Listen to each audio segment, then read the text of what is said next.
What's happening? This is just a quick video, some video response to my brother Mike Sewell. I'm gonna go a little bit old school here because I don't normally make video responses, not recently anyway. But I wanted to make a quick video response to a really really interesting video that my brother Mike Sewell made, just about Kyrie Irving. Um, I think he recently came out just to say that in his belief that the world was flat. And obviously Mike's made a video just, providing his point of view of what he thought about the fact that Kyrie Irving, who the basketball player in the United States, how he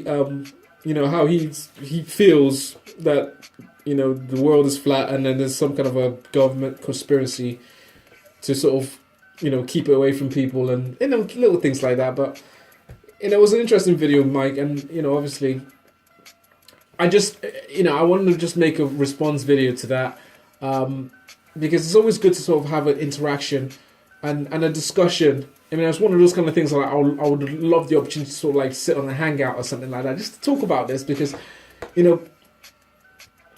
I'm not here to disprove what anybody believes. I'm not here to disprove or to provide any sort of evidence to sort of give you my beliefs and say my beliefs is right and your beliefs is wrong and all that kind of stuff. One thing I will say is that for all those people who actually believe that the world is round, I too, growing up, was surrounded by, through the education system I had, which I'm sure is similar to the same education system that people had the opportunity to. I had a public, schooling. I went to a public school. I also went through private school. I actually, so I had the best of both worlds. I was very fortunate. My parents gave me the best that they could, and I'm obviously eternally grateful on that. So I went through all, through the facets of science, of physics, and astronomy and astrology and all that kind of stuff. Just as I went through all that as through my formative years, into high school, as you call it, into college. But something changed for me when I got to to my sort of middle teens. I started. I just like my curiosity, because I have such a curious mind. I always like to try and find out things for myself. Like most people, I don't always just go by what I read and by other people's research. I'm not going to disparage into anybody. If you believe what you read and what you've been taught all your life, I'm not here to blow your mind and say what you believe has been untrue and all that kind of stuff. That's entirely up to you to actually have the formative inquisitiveness for yourself to actually if you really are interested in finding what the truth is, that's something that within yourself that you can do if you really really want to. But I'm not going to be dismissive of people who disagree with me or people who have a different point of view as me. All I will say is that when I was young, in terms of my teens,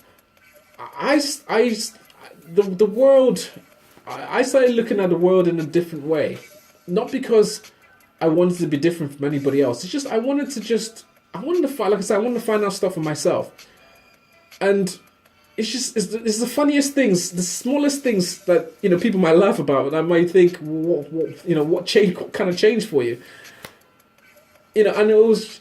I remember watching the thing that made me change my mind about the world is the first things that pricked my curiosity is that I watched. I don't know if you remember the first Men in Black film. Yeah, it's like I think early 2000s or something. I can't remember the date, but I remember watching the first Man in Black, and I still to this day remember this conversation that Will Smith had with what's his name, the white dude, the guy, and they were having this conversation. They were sitting in the park, and the guy said something about 500 years ago, people believed that the world was flat. And then 10 minutes ago, you believed that the world, you're alone. We were alone on the earth. Just imagine what you believe, what you're going to know, tomorrow. Something like that. I remember that line. Something like I can't remember word for word. And I didn't really take much notice of it. But I remember watching this and I was thinking, that's interesting. Why did people believe 500 years ago that the world was flat? So I started looking through just a few little things. I remember watching it again, but I was looking through and I thought, let me just have a look at this. And I went through just a little bit of research after going on the internet and whatever. And there was this massive, huge, trove of information about, years gone by. And, and obviously, the people, how they transported themselves was mostly by ships. So they had to create maps and things like that, and how they, how they went through shipping lanes and how they sort of mapped out their routes. And little things like that, and that sort of pricked up my curiosity. But at the same time, I also wanted to know what changed, that made people ultimately believe that the world was round. So I looked into that as well, and obviously I'm not going to go into great details because I don't want to make this video massively long, but one thing I would say is that people always bring up, and those who believe that the world is round, and that's cool, they bring up NASA. And they say, well, look at the pictures that NASA have taken when they went out into the atmosphere, the stratosphere, whatever, and they've taken pictures of the Earth as they see it up in space. But the one thing that people might not be aware of, or they might be aware of, it all depends on, what they know, what they don't know. Obviously, I'm not going to be disparaging and be patronizing to anybody who doesn't know. But NASA themselves have stated themselves that those particular pictures they take out, they took, quote unquote, from space, that those are composite pictures. Those are composites. Now, composites by the definition means that they are actual illustrations of what they feel that that the Earth might be viewed from the angle, from the point of view of from when the picture was drawn or taken. So those are not actual pictures as we know them. They're actually illustrations. They're composites. They're like CGI constructions or whatever, whichever way you want to put it. They're not actual pictures. But don't take my word for it, because I'm not here to disprove anything that you're saying. This is what NASA themselves have said. This is what, this is their own website. It's there. It says they are composites. So I'm not going to go too deep into it. I'm not here to disprove anybody. I'm not here to make anybody feel uncomfortable. To me, this topic really interests me. It's a really, really interesting subject. I mean, I'm not one of these kind of people who's going to say, oh, well, you're some kind of crazy person, some nutcase, just because, you might have a different belief to what I believe in. I think it's one of those kind of things that if people really want to discuss it and in a mature way, I'm happy to have a massive discussion with anybody, because I'm not here to prove. The way I look at evidence, the way I look at construct, because let me put it this way, Mike, to me, I have the utmost respect for Mike.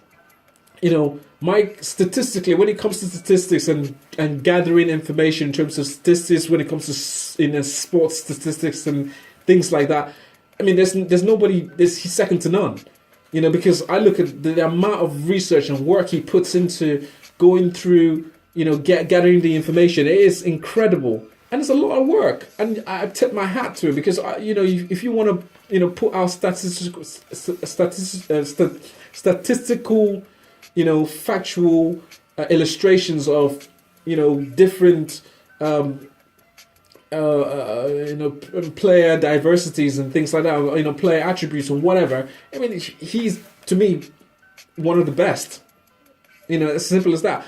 But, when people bring out things like, the world is round, and they sort of like, the main evidence that they provide is well, NASA has gone out in space and they've taken pictures. I was like, hang on a second, wait. They say themselves that it's composites. So by that definition, they've never taken a picture of the Earth, ever. It's never been done. They have been, I have no doubt they've probably been very close to the atmosphere, but to say they've been outside of the Earth, it's not true. they've actually said it's not true. But I'm not gonna, like I said, this is not the forum. It's one of those kind of things. Like if people want to have a discussion, I'm more than happy to have a discussion. I'm not gonna, the one thing I would say is that I can't prove that the world is flat, as much as you can't prove, or no human being on earth can ever prove that the world is round. It's not possible. And it's not being disparaging to anybody. I'm sorry. It's not. I'm not here to. That's not the point. The point is like we can discuss it and find different ways of finding different thoughts about it. But I just wanted to just put that point of view. I mean, if people disagree with me, cool. Just let me know just let me know in the video, man. Because I like to talk to people. It's like honestly, I'm like, this is fascinating to me. And if people actually want to have a proper discussion about it, I'm more than happy to actually have a proper discussion about it, in a respectful and a non-patronizing way. Anyways, Mike, I want to say your video was really cool. I really enjoyed your video. So, so I just hope that obviously you see this video and, we can have a talk about it, man. Peace.